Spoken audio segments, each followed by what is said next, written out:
Ma'am, pwede pong mag-ask din. Ma'am, ano po pagkakaiba ng education system ng Spanish period at American period po?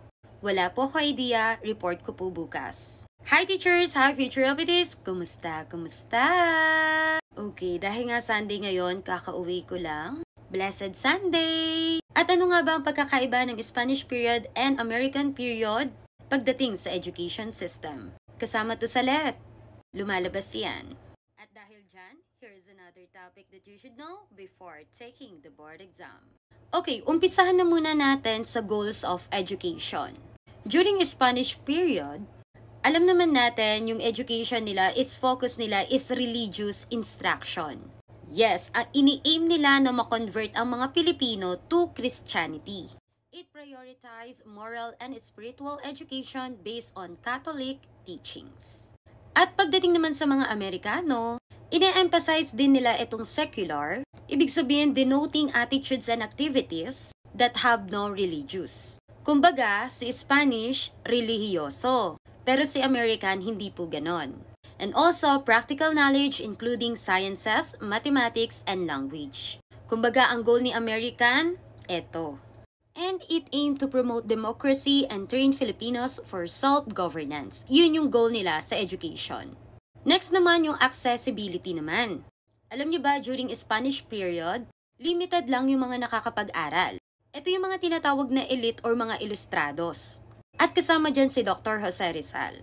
And schools were primarily run by religious orders and were exclusive to boys. At ang mga babae naman had fewer educational opportunities and were often taught domestic skills.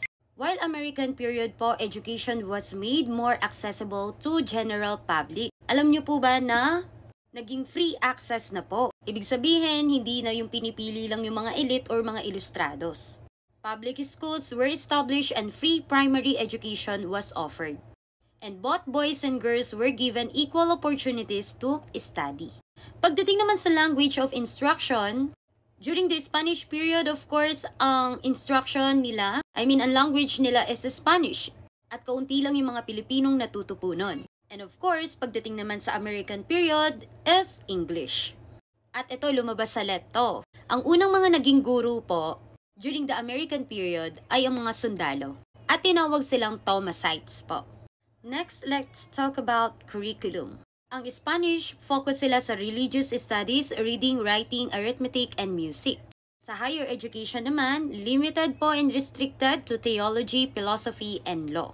Pagdating sa American period, broad range of subjects such as science, mathematics, history, literature, and vocational training. Ito na yung mga subjects talaga natin ngayon. And civic education and patriotism were also emphasized. Next, punta tayo sa educational structure. During the Spanish period, its informal and formal education existed, with religious schools and convents as the primary instructions. Universities like the University of Santo Tomas were established but they catered mainly to the elite. Basta ito ang tandaan nyo, pagdating sa Spanish period, more on talagang tinuturo is religion, Christianity. While American period, a formal public school system was introduced with the centralized Department of Public Instruction. So, dito na yung may elementary, secondary, tertiary education, yung meron tayo ngayon.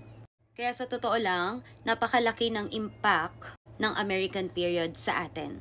At ito na nga, speaking of impact, so ang Spanish period, education helped spread Christianity but was limited in promoting widespread literacy. Yung mga elite, sila yung nagkaroon ng access in higher education, which later influenced the rise of Filipino reformists. So, ito na yung mga tinutukay natin sila Jose Rizal. And during the American period naman po, education led to increased literacy rates and the introduction of democratic ideals. So, during the American period naman, dito yung mas maraming natutong mga Pilipinong magbasa, magsulat, magbilang. Dahil naging free nga ang education, naging free ang access. At dito, tayo nagkaroon ng democratic ideals. Ito yung parang alam natin sa sarili natin, may freedom tayo. May karapatan tayo. And it played a crucial role in preparing Filipinos for independence. Dahil ilang taon nga ba tayo sinakop, nasakop ng mga Spanish? Ilang taon? Kapag nasagot mo to, papasa ka na. 333 years. Ay, magtatap. Yes. Kaya during the American period, dito na yun, prepare na natin tayong mga Pilipino na maging independent. At yun lamang po. Thank you po!